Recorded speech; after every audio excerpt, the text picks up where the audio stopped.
ഒന്ന് മഹാനായ പാണക്കാട് സയ്യിദ് മുഹമ്മദ് അലി ശിഹാബ് തങ്ങൾ, രണ്ട് മഹാനായ ശംസുൽ ഉലമാ കെ അബൂബക്കർ മുസ്ലിയാർ, ഇരുവരുടെയും പരലോകത്തെ ദറജ അല്ലാഹു ഉയർത്തി കൊടുക്കുമാറാകട്ടെ.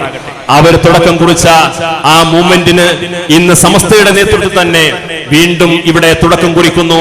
വ്യാപകമായ പ്രചാരണ പരിപാടികളൊന്നും വേണ്ട വിധമില്ലാഞ്ഞിട്ടും സമസ്തയുടെ ഒരു ആഹ്വാനം ഉണ്ടായപ്പോഴേക്ക് ജനലക്ഷങ്ങൾ ഒഴുകിയെത്തുന്ന രീതിയിലുള്ള ശക്തമായ ഒരു ശരീഅത്ത് സംരക്ഷണ റാലി നമുക്ക് സംഘടിപ്പിക്കാൻ സാധിച്ചിട്ടുണ്ട്.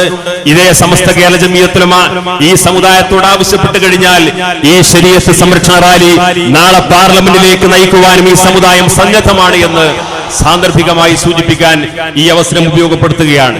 ഇന്ത്യയിലെ മുസ്ലിങ്ങൾക്ക് സ്വാതന്ത്ര്യമില്ല, മുത്തലാഖ് പോലെയുള്ള ചില ദുരാരോപണം ഉന്നയിച്ചുകൊണ്ട് ഇന്ത്യയിലെ മുസ്ലിം സ്ത്രീകൾ അരക്ഷിതരാണ്, പ്രയാസം അനുഭവിക്കുന്നു, പീഡിപ്പിക്കപ്പെടുന്നു എന്ന രീതിയിലുള്ള ദുരാരോപണങ്ങളാണ് രാജ്യത്തിന്റെ പ്രധാനമന്ത്രി തന്നെ ഉന്നയിച്ചുകൊണ്ടിരിക്കുന്നത്.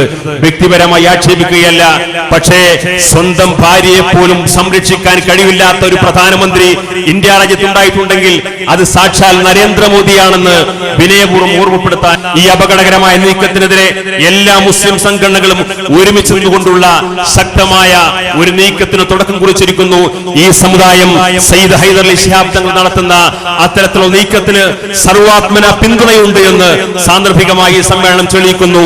പക്ഷേ അതിനൊക്കെ അപസ്വരമായിട്ട് ഒരു ചായക്കടക്കാരൻ പ്രധാനമന്ത്രിയായപ്പോ അദ്ദേഹത്തിന്റെ സുന്നത്തെടുക്കാൻ വേണ്ടി ചായക്കച്ചവടം നടത്തിയ ആളുകളെ സംബന്ധിച്ചിടത്തോളം അവർക്ക് ഈ സമുദായം മാപ്പ് നൽകില്ല എന്ന് കൂടി സാന്ദർഭികമായിട്ട് സൂചിപ്പിക്കുകയാണ്. ഇവിടെ വർഷക്കാലം സമസ്ത കേരള ജംഇയ്യത്തുൽ ഉലമാ ഇവിടെ നിർവഹിച്ചിട്ടുള്ളത് ആ ദൗത്യം നിർവഹിക്കാൻ ശക്തരായ സാത്വികരും സാദാത്തുക്കളും അതേപോലെ സൂക്ഷ്മശാലികളായ ഒരു പണ്ഡിത നിര ഇന്നും സമസ്ത കേരള ജംഇയ്യത്തുൽ ഉലമക്കുണ്ട്.